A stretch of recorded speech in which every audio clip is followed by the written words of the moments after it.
Have you ever felt that quiet pull, that gentle whisper of a better choice, only to find yourself drifting in the opposite direction? It's a sensation many of us know intimately, the longing for self-mastery, for a life lived with intention, only to feel the reins slip from our hands time and time again. We speak of willpower, of discipline, but what if the struggle isn't simply a lack of strength? What if there's a deeper truth beneath the surface, explaining why true self-control often feels like such a rare and fleeting guest in our life? Imagine, for a moment, standing at the edge of a vast, calm lake. The water stretches out, mirroring the sky, perfectly still. This is how we often envision our ideal selves: composed, focused, unswayed by passing winds. Yet, in our daily lives, we feel more like a small boat tossed on restless waves, responding to every current, every gust, rather than steering our own course. We promise ourselves we'll start that new habit tomorrow, we'll resist that impulse, we'll speak with kindness instead of anger. And for a brief, shining moment, the intention feels real, solid.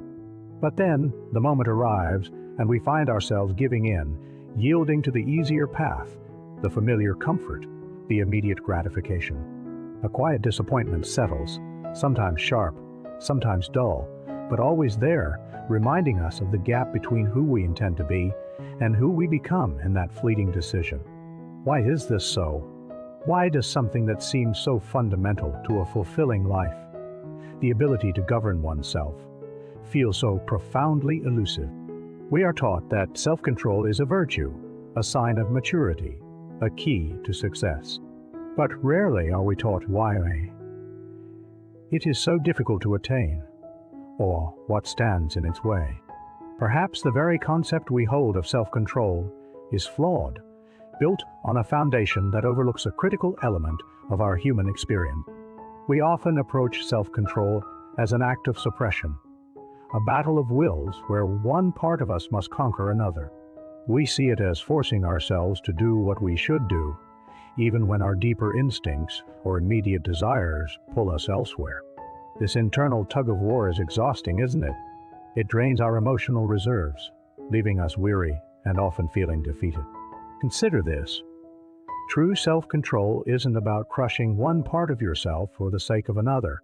It's not about an iron fist dictating terms to a rebellious child within.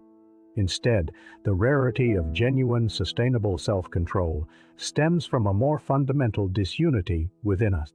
It's rare because we are often not truly integrated beings. We are fragmented, living as if different parts of us are strangers to each other. There's the logical, planning self that sets goals, envisions the future. There's the emotional self that yearns for comfort, avoids pain, seeks pleasure in the now. And there's the deeper, perhaps quieter, intuitive self that holds our values and long-term well-being. When these parts are not in communication, when they are not aligned, how can we expect a single unified action? Imagine a beautiful garden, but each plant has its own will, pulling its roots in different directions. The gardener, our conscious mind, tries to impose order to make them grow a certain way.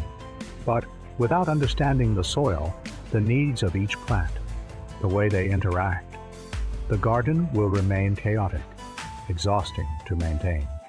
So it is with us.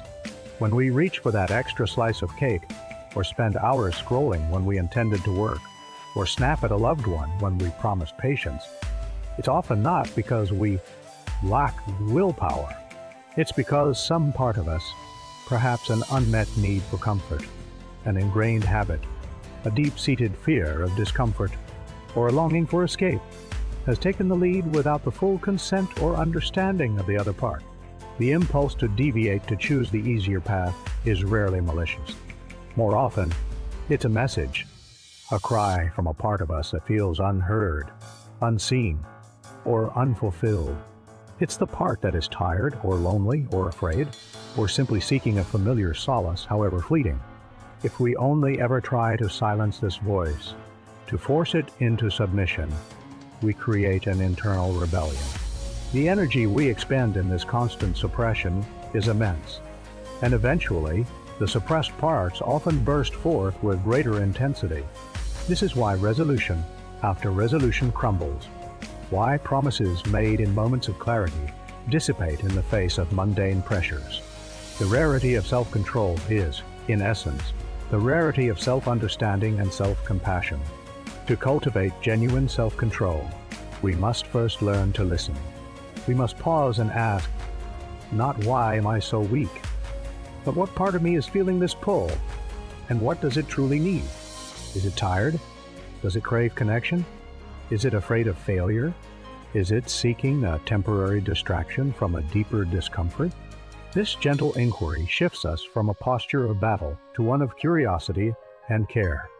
It's in this space of understanding that true integration begins. We start to bridge the gap between our different selves, acknowledging their distinct needs and perspectives, bringing them into dialogue. This isn't an overnight transformation. It's a slow, patient journey of self-discovery, like tending to that scattered garden with gentle hands. It's about recognizing that our bad habits are often clumsy attempts at meeting legitimate human needs. The person who procrastinates might be protecting themselves from the fear of imperfection. The person who overeats might be seeking comfort and emotional safety.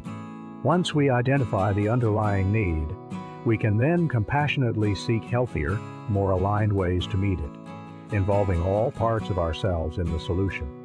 And in this process, something profound happens. As we understand and accept the different facets of our being, as we nurture the parts that feel neglected, the need for brute force, self-control diminishes. It transforms into self-guidance, a gentle, integrated steering of the self, by the self, for the self. The quiet whispers of intention begin to align with the deeper currents of our being.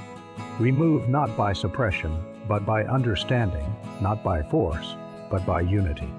The scattered parts come together, not in submission, but in harmony, each playing its role in the symphony of a life lived with greater intention and deeper peace. So, perhaps the quest for self-control is truly a quest for self-integration, a journey not to conquer parts of ourselves, but to understand, honor, and ultimately unify them. And in that quiet acceptance, that deep listening, we may find that self-control is not so much a rare virtue, but a natural flowering of a truly integrated and compassionate self.